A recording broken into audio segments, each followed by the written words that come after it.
Hi everybody, Dacob here. Welcome back to the Fragrant Bunker. A lot of you have been asking me to make a video about how to store perfumes the correct way. So I collected a little bit of data and information on my own tendencies and my own behavioral patterns when it comes to perfumes. And I've compiled a sort of a list of how I personally would go about storing fragrances, or not would, how I go about storing my own fragrances. So this is going to be just me sharing my own experience with you guys. So don't take this video as a must. Like, okay, this is how you have to store your perfumes because everybody's situation is different. And I don't want to be held accountable for, telling you, you got to do it this way. And then like something happens to your perfume and then you come for me. So all I'm going to do is share with you my personal way of storing fragrances, like how I, position them, where we're going to touch base on all that good stuff. And everything I say in this video is for entertainment purposes only, not rooted in truths or facts. Everything's alleged and just my opinion. Subscribe, you guys. Okay, so I have my little list here. Subscribe, and thumb up the video. How to store perfumes. Okay, so here, there's a lot of different things to touch base on. First, let's distinguish the two most common types of perfume. Now, the most common type of perfume is a perfume in a spray bottle. So here's an example of my almost empty Comet, love of my life. This is in a spray bottle. So you can see there's the little sprayer. Mine is turned to the back because this particular little spray pipe or tube is turned backwards. So basically, now that the bottle is empty, and if I want to spray like on my chest, you see how the perfume kind of goes into this direction, and then that spray tube is in the back, and it's left without any perfume. That's why I flipped my spray nozzle to the back so that if I spray my perfume on my chest like this, the liquid falls backwards and it dips right into the little spray tube right there. So that's why this particular spray nozzle is in the back, but usually my spray nozzles are always to the front, right? Sometimes I would also turn them to the back if I am worried that the spray nozzle is kind of too close to a sticker, hence potentially leaking onto the sticker when I spray it and then damaging the sticker. So this is also sometimes one of the reasons why I would turn the nozzle to the side or backwards. In this case, backwards, because literally there it is, that little pipe is right there in the back instead of being to the side or to the front. But this is a spray bottle. Here's another example. I know I'm going to be showing you a lot of my Chanels because those are my favorite perfumes, the Les Exclusives in particular. Even the little babies that they just released, the 35 mils, super cute. So these are the spray bottles, right? Perfumes that have sprayers. And then the second most represented type of perfume bottle is the splash perfume bottle. Here's a wonderful example of a vintage Obsession by Calvin Klein. In the Cologne concentration, Cologne was the first concentration released. This juice has turned this gorgeous burgundy blood red. It's the vanilla oxidizing in it, but it still smells amazing. So this one, we flip it and we open it, and this is a, see how it's scratched up? It's from the 80s, you guys, mid 80s. Oh, man. So it's, what is it, 40 years old now? Gosh, I can't, I do not dare even think about it. Beautiful, but it is open. So now there is no spray inside. Oxygen is entering this bottle. This is the most difficult type of perfume bottle to maintain and preserve and store throughout the years because obviously the second we open it and the second oxygen has contact with the fragrance, the second that happens, a chemical process begins. The maceration of the perfume begins. The aging process of the perfume begins, right? And, sometimes that can be a good thing. Some perfumes really benefit from a little bit of oxygen, from a little bit of maceration, waiting, just like sedimentating, like breathing. And they get deeper and more nuanced and more rich with time. But other perfumes don't really benefit too much from being really in direct contact with oxygen. Now, why has this particular perfume, by the way, the designer of the original Obsession perfume bottle is Pierre Dinant, a master and a genius of perfume bottle designs. He also designed Opium, the original Opium for Yves Saint Laurent, for example.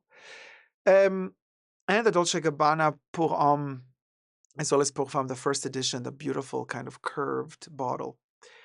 We digress.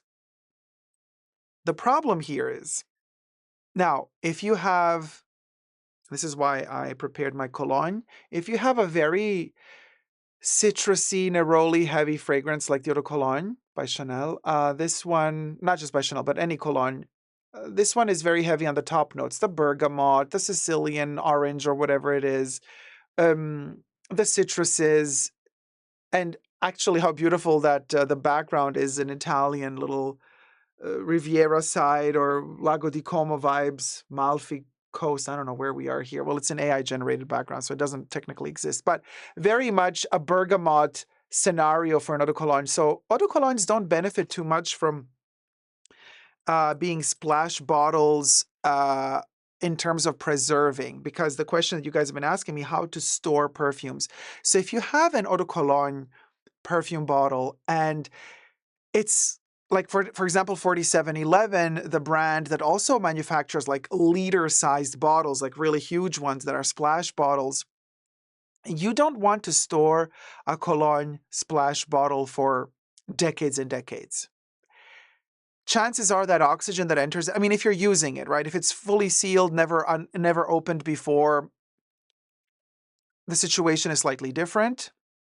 But if you are using it, storing an eau de cologne for many, many years, in my personal experience, never really bodes well. Storing fragrance that has a lot of fixatives being, well, civet, which we can't use anymore, but oak moss, which we can use only a little bit of, thanks to IFRA regulations. Oak moss is a fixative.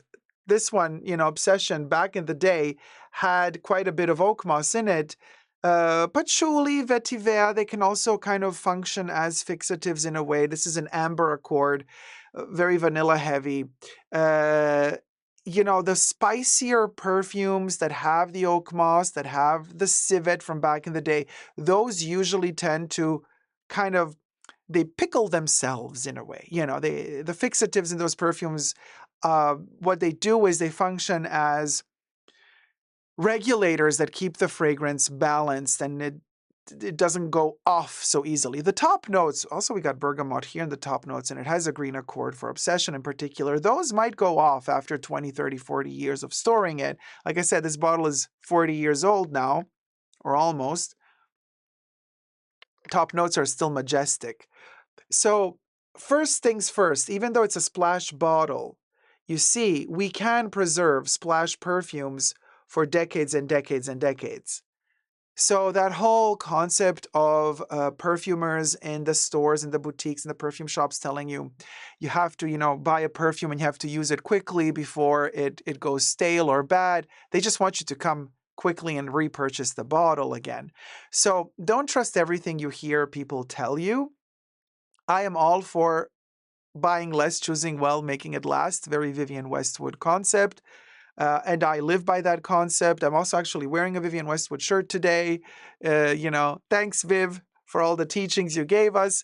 We digress. So first things first, a perfume doesn't have to last you only 1 year or only, half a year or up to 5 years. A lot of brands are going to tell you if you purchase a perfume and it's sealed, not open yet, and you're just storing it without using it, the shelf life can be up to 5 years.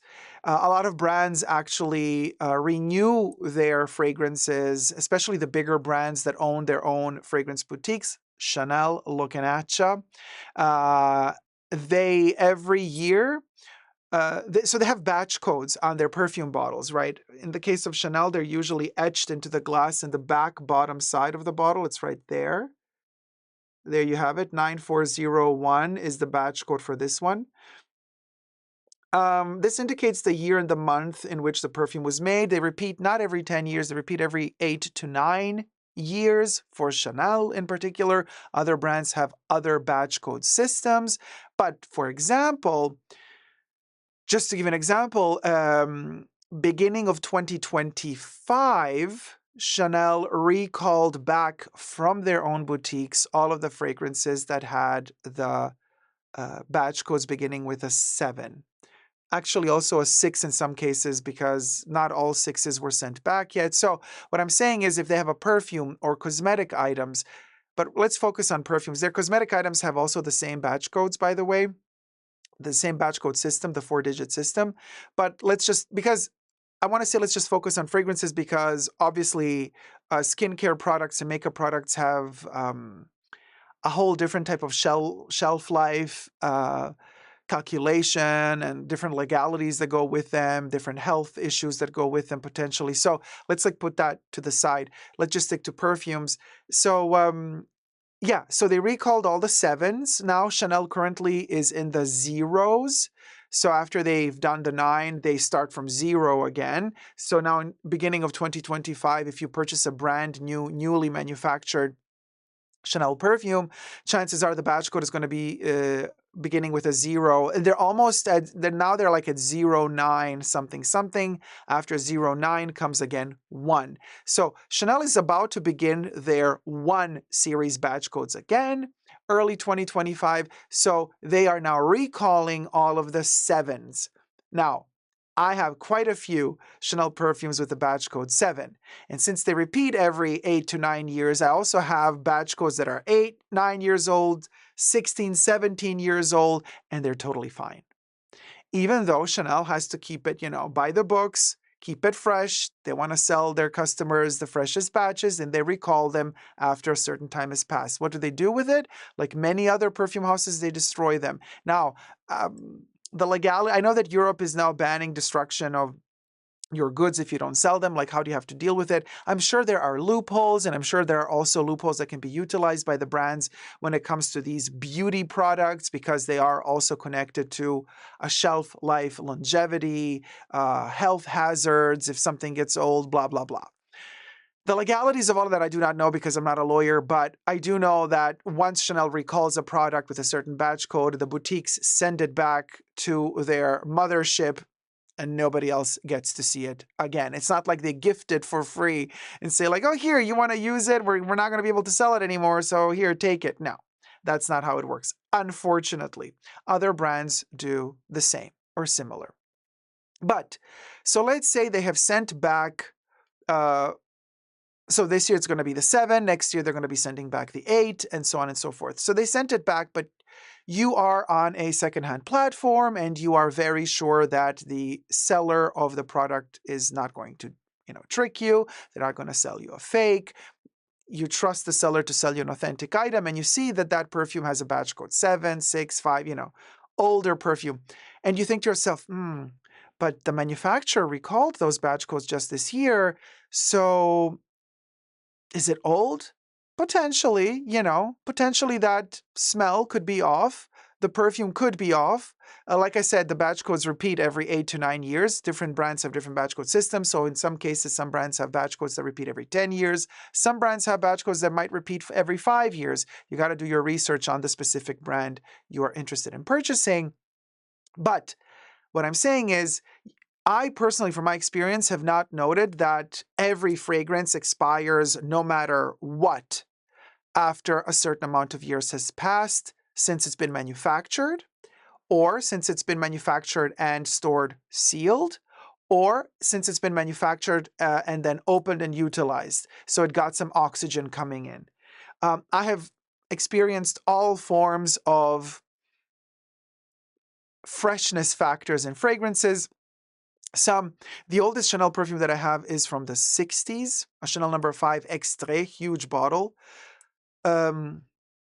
which I coincidentally unboxed on my channel, so go check out that video. It was for the 100th birthday of Chanel No. 5 that I kind of broke the seal off of that sealed 116 milliliter parfum of Chanel No. 5. The Badrouchage wax seal still had just one C instead of the double C. Like, this is during the time when Coco Chanel was still alive. We digress. What I'm trying to say here is the batch codes alone don't mean that the perfume is off or not. What tells us if a perfume is off or not is the way we stored the perfume. And again, we're back to the initial question. How do you store fragrances? First thing to never do, in my humble opinion only, is to store your perfumes in your bathroom. Don't do it. Don't do it. From my personal experience, perfumes don't like jumps in temperature in both directions, whether it be for the hot or for the cold. They don't like abrupt shifts in temperature. Perfumes don't like that. Perfumes also don't like humidity. And here we get to our first bifurcation in the road. People who live in very humid parts of the world as opposed to people who live in very dry parts of the world, or people who live in parts of the world that have seasonal humidity or seasonal dryness. The best case scenario for a fragrance and for longevity and preservation of a fragrance is dry climate. Period. More humid it gets, the more perfume messes up on many levels. The bottle alone, if it's in a humid environment, usually fragrances, depending on the brand, but they usually have little metal rings around them. When it comes to Chanel, Chanel Chance, for example, has a huge metal ring that goes all around the circular bottle. I have had the experience personally to store eau fraiche, Chance eau fraiche, in the bathroom because I used it. I had the big bottle, 150 ml, also to disinfect stuff. Like sometimes I would spray it on, because it smells so fresh and citrusy, I would spray it on a cotton pad and then like disinfect something, scissors or something, because I like the scent of it on the scissors. Yeah, I had to learn the hard way. That metal ring around the bottle in the bathroom started rusting with time because of the humidity, taking a bath, taking a shower.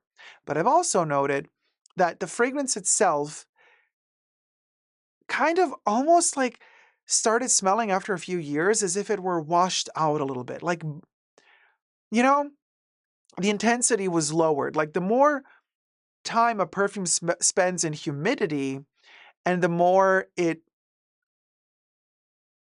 kind of vanishes. I mean, the liquid is still there, but the smell is not as intense. So I'm telling you, humidity, big no-go for me, at least. A lot of people say, Dacob, I store my perfumes in the refrigerator, and I think like preserving them in a cold climate is the best. Again, that's not my experience.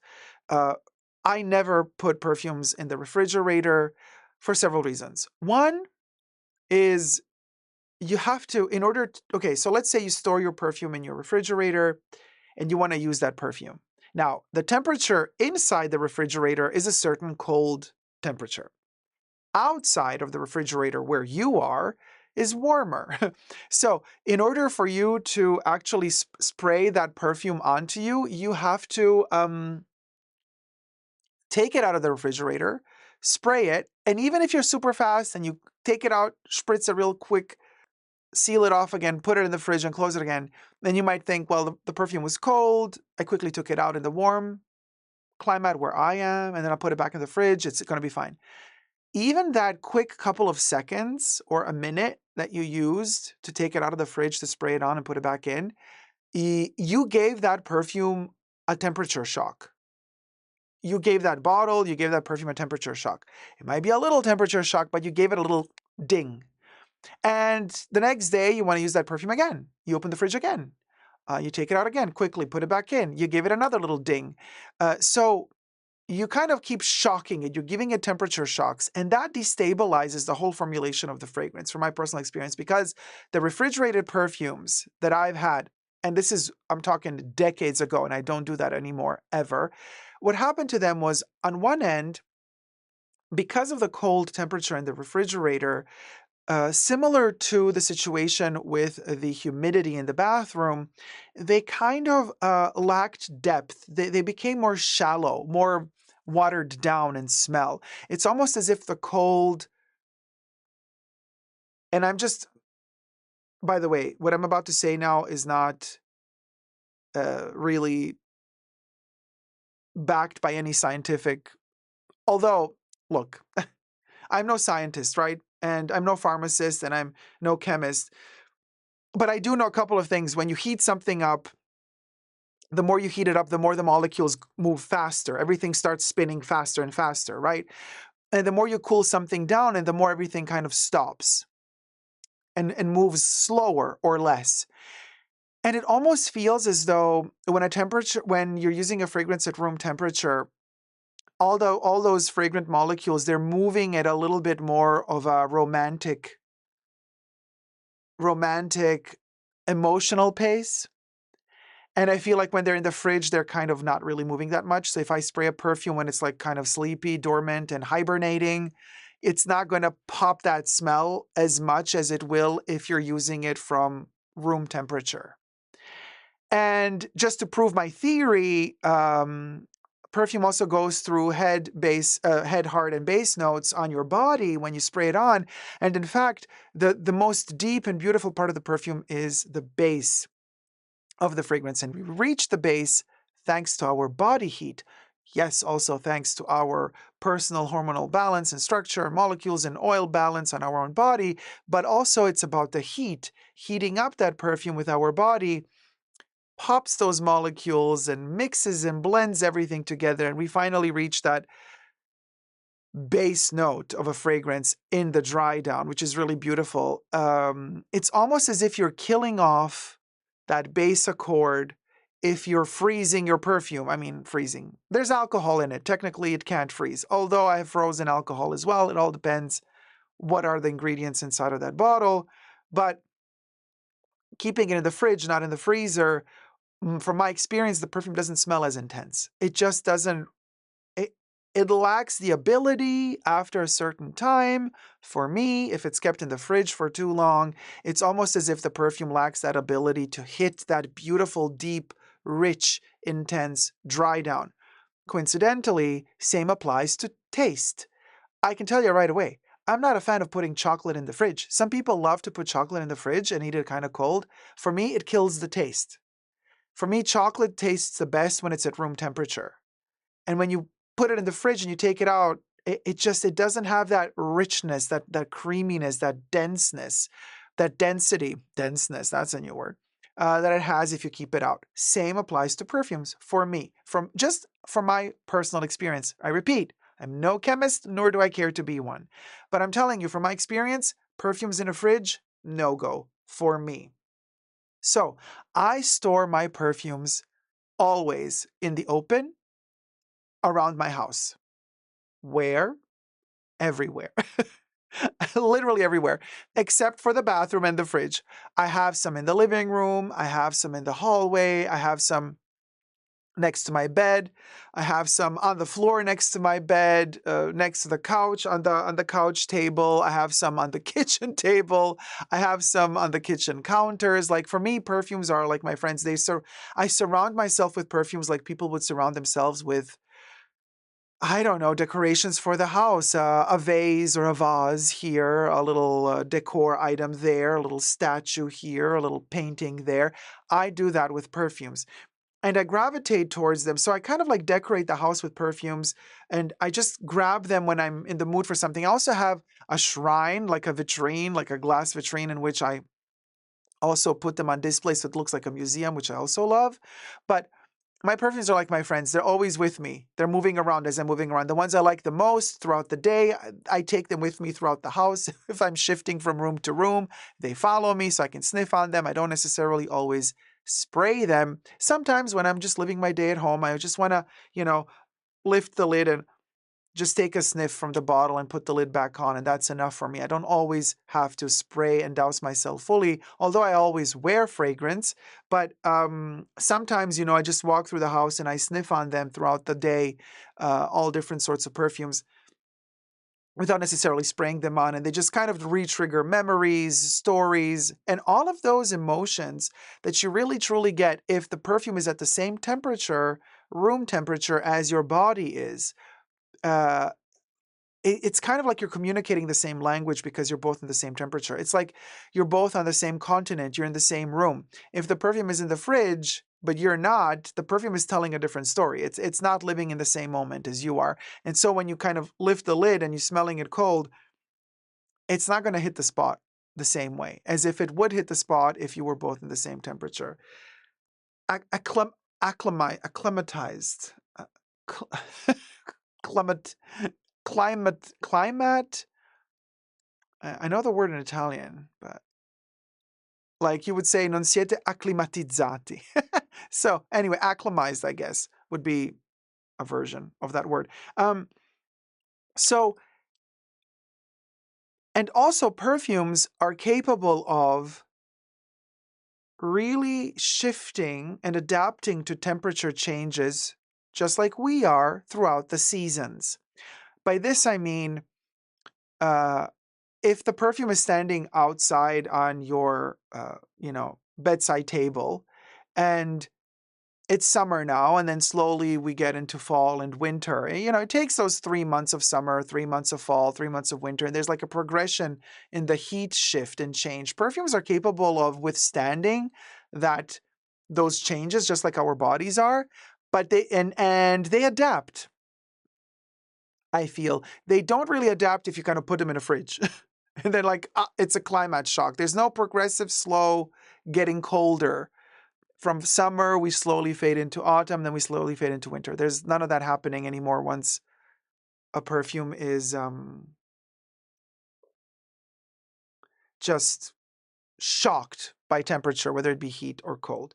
So I store them all over the house, on bookshelves as well. And I keep them sealed. Obviously, the splash bottles need to always have their stopper on top. Don't leave them open. The alcohol will evaporate and it's going to be a mess. Another problem and difficulty that we have with splash bottles is the fact that, well, how do you apply it? It gets dirty with time because you're touching it with your skin. No matter how you try to wash your hands from any dust particles, you're still going to have little skin particles or something left on your fingers. So when you open the perfume, put your finger on it and you twist it and then you kind of dab. Or if you have a dabber and dab yourself with it, when you put it back in, there's going to be some skin particles or dust particles that are eventually inevitably going to fall into the perfume. And then through time and with time, you will see there's going to be a sedimentation of particles at the bottom of that perfume bottle. And does that affect the quality of the fragrance? It may. It all depends what sort of bacteria and what sort of chemicals you introduce into the liquid, into the perfume. So you got to be careful. Some people try to avoid it in many different ways. Somebody says, oh, take a cotton ear, dabber thing and just put that in and then apply. And that way you don't touch it with your skin. But I'm like, no, that's also a problem because the little cotton dab, the Q-tip, first of all, if you dip it into the perfume, a part of that little cotton tip of the Q-tip is also particles are going to fall into the perfume, so it's still going to get dusty. But also the problem you have there with the Q-tip is that you will absorb a ginormous amount of liquid. That Q-tip, the cotton Q-tip, will suck up way too much perfume. And that amount of perfume is not going to really end up on your skin because the Q-tip will hold a lot of the essence. So even if you try to, smear it all over you and you're going to look at the Q-tip after you're done, you're still going to see that there's a lot of product still on that Q-tip and it goes to waste. So I don't find that a good idea for me personally. I've tried the trick, Chanel used to when they were selling their extraits, 15 mil and 7.5 mil. They've discontinued them. I have no words. I hope they're going to bring them back. They're extraits of the Les Exclusives in particular. But anyway, they used to also give you from the Les Exclusives range or from their Parfum range. If you would ask them kindly, they would give you a little ceramic stick, which is glossy on one end and porous on the other. And you can dip the ceramic stick to put in your pocket somewhere so it smells longer because the ceramic absorbs the perfume a little bit, but also that ceramic stick, you can put it into the perfume and use it as an applicator. Very elegant, very bougie, very nice. That stick has to be used for that one specific perfume because once it absorbs the perfume, it has the smell of that scent. So you can't put the stick inside of Obsession and then the next day use that same stick and put it inside of Eternity, another fragrance also by Calvin Klein. You can't, because, then you're going to mess up the chemical structures of the two perfumes. You're going to introduce a bit of this perfume into the other perfume when you redip. So you're going to have a specific stick. If you use the ceramic sticks, every splash perfume bottle is going to have its own stick, which is also annoying. And quite frankly, it still gets dirty. Because the stick, you have to touch your skin in order to apply it. It's going to take off of your skin some skin particles. You dip the stick again into the perfume bottle, and those skin particles or dust particles are going to inevitably end up inside of the splash bottle. Some perfumes, like I said, depending what sort of product is introduced inside of the splash bottle, some might change smell throughout time, and they might smell really rancid and stale after a couple of years. Others, strangely enough, like really withstand the test of time and don't go all rancid. But generally speaking, it is a little bit gross when you're purchasing pre-loved perfumes and it's a splash bottle and it's been opened and used decades ago and you have somebody else's skin inside of there. It is a little bit gross. Like, you got to be a real perfume collector and lover to kind of look over all that stuff. Now, my mom always says, when you're buying vintage clothes, pre-loved clothes, she always says, it's dirty. It's been worn by, even if somebody washed it, it smells of them. It's like, it's somebody else's dirt you're putting on, but with time, it becomes your dirt. Like, you wear it a couple of days and you appropriate that dirt. It becomes your dirt, right? Sorry, I have here stuff popping. Really? Just seeing it now. Okay. So there's that, but also, if you are very, very iffy about, purchasing a pre-loved bottle splash perfume and it's been opened and it's dirty on the inside, then don't buy it. Like, just don't buy it. But also consider, perfume has alcohol in it. Alcohol is a disinfectant in a way. So whatever dust and particles are in there, it looks gross after some time, but how dangerous is it to your health? Potentially it could be dangerous, potentially not. We don't know. You would have to chemically go and test the fragrance to figure out if the fragrance is really hazardous or not to you. But for storing a splash bottle, again, I say let it live. I store it away from light in a box. If you have the original box for the extrait, for the splash extrait, because some extraits also come in spray bottles, but for the splash bottles, if you have the original box, whenever you're done using it, clean it off. If there's any, perfume residue after you've splashed it on yourself, you want to clean it off because you don't want that perfume to potentially affect any stickers, logo perfume stickers on the bottle, or in this case, there's a bit of plastic. You don't want alcohol or any abrasive product with time to kind of affect the perfume. Like, you can see here, the gold was corroded with time. You can see here, you can't clean this off. After 40 years, the perfume has done its job. It's kind of dug into this little gold-toned finish. And that's just how it goes. Aging process is normal. You can't prevent perfume from aging, but you can enjoy its evolution. It ages together with you. So in a way, don't be, too scared seeing your perfume change color.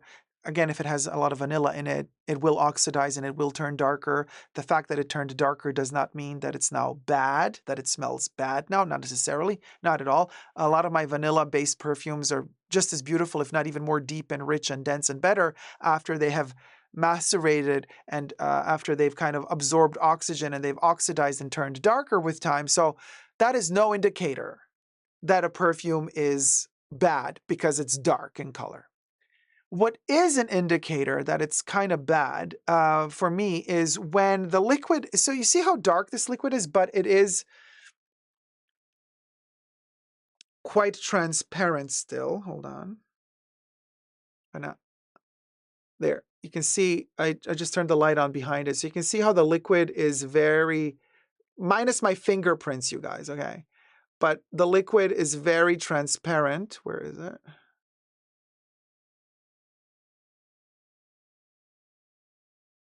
It's not in any way, shape, or form um,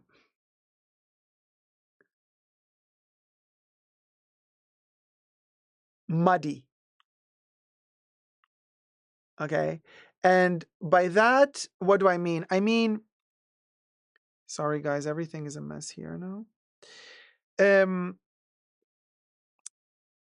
Especially with the colognes and the more citrusy based lighter perfumes, that happened to me with Christian Dior's Bois d'Argent when it used to be in cologne concentration, and I had the 250 ml bottle, which in its first edition from back in 2003, 2004, you could screw the stopper off and it was a splash bottle, and it came also with screwable sprayer, so you could use both versions, although the sprayer didn't have a stopper, so there was no lid to put on the sprayer, which is also a mess. But anyway, we digress. That splash bottle, and I really took care of it because I only use it as a spray. Still, after 5 to 6 years, the liquid was not transparent. And by transparent, I mean like clear, like this. It turned like into mud. It was a gray, opaque, mattified liquid inside. Like it looked, it wasn't transparent anymore. It just wasn't transparent anymore. That's it. It was game over for that perfume. And in fact, spraying it and smelling it, it was just so rancid. And this is something that happens if the perfume turns that muddy color. So that's something I would be worried about if I'm purchasing pre-loved and I'm thinking, did somebody store this perfume in a weird way? Although I gotta say, I store all my perfumes the same way. None of them had this issue except for Bois d'Argent, cologne concentration. And I took very much care of it. And I lost half a bottle because I used up half of it. So there was around about 125 mils still left. They turned into this muddy gray color. So again, not necessarily due to storage, but sometimes it just happens. Something just turns around in a perfume, and it can happen. It rarely happens to me. That was the only time it ever happened to me, but it did happen. And it does hurt when it happens because perfumes cost a lot of money. So I would store fragrances all over the house in the shade and the shadow. They are vampires, okay? So do not put perfumes in direct sunlight because the sunlight tends to alter them. Sometimes spotlights can also change the chemical components of the perfume, also the color. This is why when testers are utilized in perfume shops often for a long time, when they're exposed to the heat of the spotlight and the intense light of the spotlight, they change color.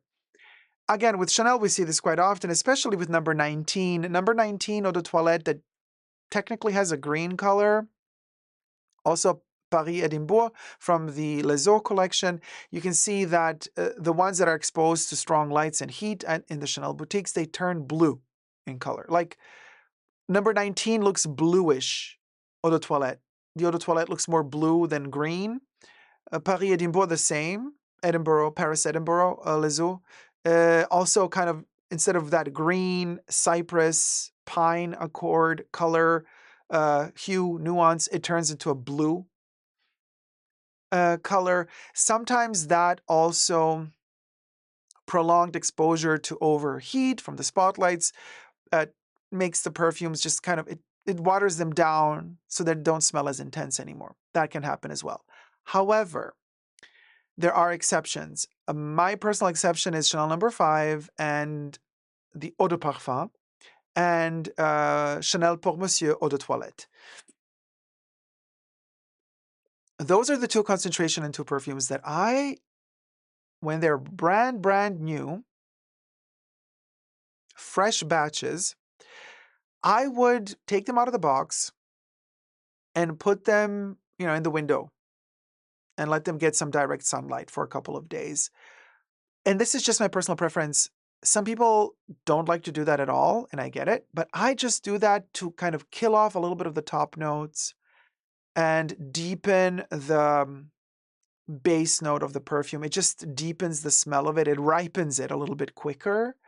Some perfumes do not react very well to leaving them in the sunlight at all. Actually, most perfumes don't like it. They like to be kept away from the sun, away from spotlights, away from strong artificial lights. With Chanel No. 5 EDP, I've noticed when it gets a little bit more dense and richer in color, I prefer it more. Although some people say that when Chanel No. 5 turns a little bit darker, for them it becomes a little bit too cloying. So to each their own. Some people prefer to have Chanel No. 5 when it's fresh, super fresh batch, when you get all of those bubbly aldehydes with all of the citrus accords in the opening notes. I like those as well, but I can't wait to dive deep into the spicy, woodsy, more amber aspect, floral amber aspect of Chanel No. 5, for me personally. So the sun helps me get there sooner. I don't store Chanel No. 5 Eau de Parfum constantly in the sun. Sometimes I would leave it in the sun, to have like 2 hours a day for a week. 2 hours today, 2 hours tomorrow, 2 hours the day after that, or 1.5 hours, just to give it a little bit of a something, to give it a little kick to start the maceration quicker. Pour Monsieur Eau de Toilette, which is Chypre, as opposed to their Eau de Parfum, which is a Fougère. I know the Eau de Toilette is not available everywhere in the world. Many countries have discontinued it, unfortunately, but that particular oak moss accord in Pour Monsieur Eau de Toilette really benefits from a bit of sun, in my opinion, again. It just ripens and deepens the smell. But in general, rule of thumb, no. Do not put perfumes in the sunlight. Do not put perfumes in the spotlight. Keep them in a dark area where there's no direct sunlight. And by that I also mean be careful if you have them in your room and then like you have them on your bedside table and you wake up in the morning and then you open the curtains and you open the windows and then you leave to, run your errands, take a shower, take a bath, make breakfast. And before you know it, that perfume has been exposed to the sun the entire day. Because when the sun hits the right angle at your apartment, I mean, granted, you have an apartment that has the right sun and there's not a building right in front of your building blocking all the sun, that can happen as well. But if you do have direct sunlight coming through the window, if the sun hits at the right angle, that glass from your window will project that spot of light into your apartment. It won't just be light, but it will also heat up the spot where the sun is hitting. And the earth is turning, so technically that sun will be, the ray will be shifting in the apartment. But for however long the time is that perfume bottle on your bedside table is exposed to that sun, that's not good. That's not good. So remember that. Like, perfumes are vampires. They don't like direct sunlight. So you either put them in your little drawer, bedside table drawer when you're done with them, or just, if you have a ton of perfumes in your bedroom, yeah, maybe that's not the room where you should have direct sunlight. I mean, you should get some fresh air into that room from time to time. Open the window, but leave the curtain drawn while the window is open, or open everything when the sun has set and then let, the air filter through. So that's something to also consider. So keep them dry. They don't like humidity. Keep them away from temperature shocks. They don't like it too hot or too cold, and then switching really fast from hot to cold. Slowly gradient, increasing temperature and going back down to lower temperature as the seasons change, just like our bodies also adapt to the seasons changing. That's fine. They don't like direct sunlight, no huge shockers, temperature shocks, and always keep them sealed. Whether it's a splash bottle, when you're not using it, keep it sealed. Even if it's a spray bottle, keep it sealed always. Keep it away from humidity. And I'm thinking, did I mention everything? Spray perfumes, refrigerator, no matter humidity, expiry date. Yep, we did that point as well. The batch codes. Also, really important, preserving a perfume, how to store a perfume. It's not just about how to store it in its bottle and where to keep the bottle in order for the perfume to have a longer lifespan without it going rancid or bad or without the top notes kind of diminishing. Another part of how to uh, store perfumes is how to maintain a perfume once you've sprayed it onto your skin. Usually we don't talk about that when we talk about, preserving perfumes, but it is an important topic, and I'm saying this why? Because um, you could spray a perfume on your body or in a certain body part or dab it in a way that it doesn't last as long. You might also have you might also been, you might be anosmic to a certain perfume if you've used it for many, many years. Other people will still smell it on you, but you might have the impression that you don't smell it on you. So there's a lot of reasons why you might think that a perfume doesn't last long. Sometimes the ingredients are just, the essential oils in the perfume and the extrait aspect of it, the actual fragrance is like in low quantities. I mean, there's a lot of reasons why a perfume can smell longer or shorter on your skin, but it's how you apply it that is also really important in order to preserve it on your skin. Yes, people are going to tell you you can apply a lotion, like a hydrating lotion that doesn't have any perfume or that has like a musky base if you want to enhance more of the warm, deeper facets of a fragrance once it's on your skin. But forget about creams that are scented. Like if you just want to smell your own perfume, and you think to yourself, okay, I've heard the news. Somebody's been telling me if I add some hydrating cream or lotion on my skin, and then on top of that, I put perfume, the perfume is going to last longer because that hydrating lotion or cream is going to kind of capture the essence, the fragrance, the parfum inside of that perfume, and it's going to kind of hold it on longer than just my dry skin would. Yeah, there's a lot to be said about that. I mean, there's a lot of different ways of extracting essences and smells and fragrances out of different, flowers or ingredients. There's a form of doing it through fat, and the fat kind of capturing the essence of a perfume. There's a lot of different ways that you can extract fragrance, but it is true that if your skin is a little bit oilier, you will transmit fragrances more and you will kind of keep them captured on your skin a little bit longer than if your skin is very dry. So hydrating your skin definitely is really important, not only because of perfumes, but also because, well, skin is the biggest organ you have. And yes, skin is an organ in our body or on our body, and it is the biggest organ we got, and we got to take care of it. Keeping it well hydrated comes from within, drink a lot of water, but also keeping it hydrated on the outside is really important. If you're going to use oils, usually do hydrating cream first, then oil on top to seal it. Don't put just oil on your dry skin.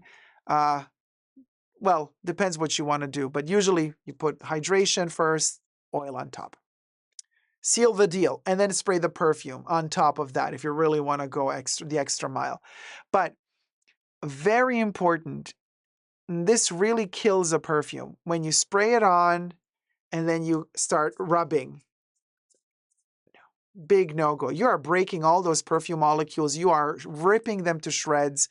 You're not allowing that fragrance to merge with your own skin, with your own chemicals, with your own hormonal balance or imbalance. You are literally just like shredding it. It's like you just made a pizza. You took it out of the oven and then you throw it against the wall. And then the bread part of the pizza just kind of slides down off the wall and you have all the tomato sauce and cheese stuck to the wall, and then you're kind of like taking bits of cheese and eating it off the wall. Like that's the effect you get when you spray a perfume on and you rub. Never rub. You can if you want to feel a certain type of way because you've seen it in movies, in old school movies. You know how the ladies, they would dab the perfume and then they would just like press gently. If you really want to feel some type of way, you can do that. I don't do that either, but you could. You dab the perfume or you spray it, and then you want to transfer it also to here. You can just gently press just once. That's it. But don't rub. Don't press and rub. Now, for people who are a little bit allergic to fragrance, but still love a fragrance, but their skin reacts to it, and I'm talking about skin allergies more so than inhaling it, smelling it, sneezing, and having that sort of type of allergy, you can apply it to your hair. In fact, hair is a very, very important perfume transmitter. And in fact, I love, love, love Chanel's Eau de Cologne. It doesn't last too long on my skin, but it lasts long enough. Beautiful musk dry down here. If you spray it on your hair, it's going to last longer because hair captures and emanates perfume for much longer than... Oh man, gorgeous. It's just divine. Now, for the people who are a little bit annoyed by the fact that, well, let's say you got really dry hair. I have really oily hair because I'm oily in general. So I don't really have that issue. The tips are dry, yes, but here, this area always gets super oily with me. But if you have issues with alcohol in the perfume, spraying it on your hair, the hair gets all dry from the alcohol because the alcohol dries it up and you don't want to do that. Don't worry, there's alternatives. Get yourself a comb, spray the perfume on the comb, on the little teeth of the comb, wave it a little bit so the alcohol evaporates. Now, the alcohol evaporated in a couple of seconds. The alcohol is evaporated. But what remains on the comb are the essential oils and the actual fragrance of the perfume. And then with that comb, you comb your hair. So there's no alcohol left. There's other ingredients in it that might still be bad for your hair, but at least the alcohol is gone. That's another way that you can apply fragrance without to your hair without kind of damaging it too much, right? So, oh, I love it. Man, the smell is just divine. So that's a way that you can also preserve a perfume longer once you've sprayed it onto your skin, right? I mean, not on your skin, on your hair. If you know that the perfume doesn't stain, like for example, this one, there's some color in there, like a bluish hue, but it's a transparent liquid.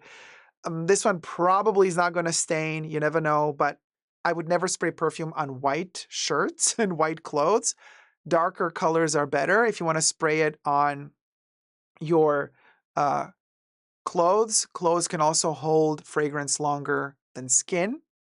So that's a way to preserve it while you're wearing it throughout the day. But just be careful. If you have a lot of different perfumes and you have your favorite shirt, and you want to wear your favorite shirt, some people don't wash everything immediately, like anally. Oh my God, I wore it once, I have to wash it immediately. Some people wear a shirt several days before they wash it. In between, you take your shower, obviously. You don't want to mix too many perfumes on top of it. So like you got to remember then in that case, okay, that shirt, after I washed the shirt, I wore it. And when I wore it, the first day I wore it after I washed it, I sprayed this particular perfume on it. So I'm going to wear this shirt also tomorrow. Am I going to wear the same perfume again tomorrow? If not, a little bit tricky because then you might mix the perfumes, the perfume from yesterday with the perfume from tomorrow on the shirt, and they might not blend very well together. They might also blend great together, but they also might not. So you got to be a little bit wary of that because clothes hold the fragrance longer than skin does. So it's great in terms of preserving a perfume inside of the textile, but it's not so good in terms of layering it with another perfume the next day because you're going to add layers and layers and the smells are going to mix and you might get a monstrosity, you might get a mutant out of it, or you might get an angel. You never know. So there's that as well. And I think that's for this lesson, this video. I think that covers it all. I mean, we're at 1 hour. Okay. I hope you've enjoyed this video. Subscribe, thumb up, and let me know if there's any more details, like from your personal experience that you've discovered, how you store your fragrances and how you preserve them. If there's any more extra tips you would have to share as well. Thank you so much for watching. Until next time, never give up on fragrant love and subscribe. Bye.